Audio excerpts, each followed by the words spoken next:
ঝাল প্রেমীদের জন্য ঝাঁঝালো একটু রেসিপি নিয়ে চলে আসলাম। যারা ঝাল খেতে পছন্দ করেন, আজকের রেসিপিটি তাদের জন্য পারফেক্ট। বলছি নাগামরিচ বা বোম্বাই মরিচের আচারের কথা। যারা বোম্বাই মরিচের ঝাল খেতে পারেন, এইভাবে আচার বানিয়ে তারা সারা বছর খেতে পারবেন। ঘরে থাকা অল্প কিছু উপকরণ দিয়ে এই আচারটি তৈরি করা যাবে। সো চলেন আজকে দেখে নেই কীভাবে এই আচারটি তৈরি করা যায়। আমাদের ছাদ বাগানে এবছর প্রচুর বোম্বাই মরিচ হয়েছে। তো এত বোম্বাই মরিচ আসলে খাওয়া সম্ভব হচ্ছিল না। তো এইভাবে সেভাবে অনেক নষ্ট হচ্ছে, একে ওকে দিয়ে দিচ্ছিলাম। তারপরে দেখলাম যে পর্যাপ্ত পরিমাণ ছিল, এই কারণে ভাবলাম কেননা আচার বানিয়ে সংরক্ষণ করি, তাহলে অনেক দিন পর্যন্ত খাওয়া যাবে। সে কারণে আমি প্রায় অনেকগুলো বোম্বাই মরিচ নিয়ে নিলাম। প্রথমে আমি একটা ফ্রাই প্যানে পর্যাপ্ত পরিমাণ সরিষার তেল দিয়ে নিলাম। এরপর আমি একটু আদা রসুন বাটা দিলাম, এরপর দিলাম সরিষা বাটা। এরপর এগুলো দিয়ে আমি বেশ কিছুক্ষণ মশলাটাকে কষিয়ে নিলাম।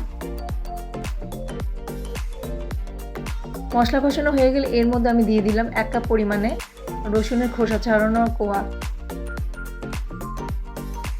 এরপর দিয়ে দিলাম 1 কাপ পরিমাণ চিনি। দেন এটাকে আমি ভালোভাবে একটু ঝাল করে নিলাম।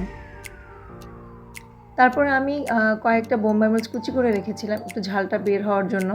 সো কুচানো ঝাল মরিচটা আগে দিয়ে এরপর আস্ত বোম্বাই মরিচগুলো দিয়ে দিলাম। দেন এটাকে মিডিয়াম আঁচে রেখে আস্তে আস্তে করে এটা জাল করতে থাকবো।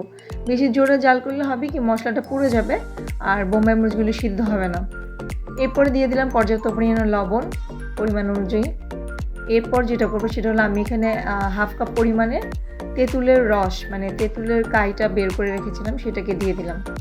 এটা হলো আপনার টেস্ট অনুযায়ী, আপনি কেমন টক খাবেন সেটা বুঝে। তা আমার টক মিষ্টি ফ্লেভারের জন্য আমি একটু বেশিই দিয়েছি। দেন এটাকে আস্তে আস্তে অনেকক্ষণ জাল করার পরে একটু ঢেকে জাল করলাম।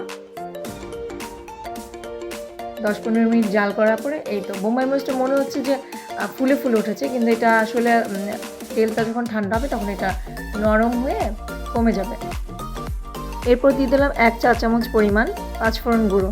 কারণ আচার বলেন আর যাই বলেন, আচারে পাঁচফোড়নটা না দিলে আসলে ওইরকম ফ্লেভারটা আসে না। আর যখনই আপনি পাঁচফোড়নটা দিবেন তখনই দেখবেন এমন একটা স্মেল বের হচ্ছে।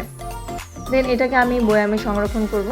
এটা আপনি 1 বছরের মতো ফ্রিজে রেখে বা রোদে দিয়ে সংরক্ষণ করতে পারবেন। এই আচার বানানোর পর আমি বিভিন্ন ধরনের ভর্তায় এই আচারটা দিই, তো খুব সুন্দর ফ্লেভার আসে। ইচ্ছে করলে আপনি এটা খিচুড়িতে কিংবা ডাল ভাতে, ইভেন আপনি পোলাওতেও এটা খেতে পারবেন। এটার ফ্লেভার এবং ঝাঁঝালো ভাবটা এত মজার, যাই কারো ভালো লাগবে। এবং অল্প কিছু ইনগ্রেডিয়েন্টস দিয়ে ঘরে বসেই খুব সহজেই তৈরি করে ফেলতে পারবেন নাগামরিচের আচার। তো ঝাল প্রেমীদের জন্য আমার এই বোম্বাই মরিচের আচারটি অবশ্যই খুব কাজে আসবে। আজ এই পর্যন্ত, সবাই ভালো থাকবেন। আল্লাহ হাফেজ।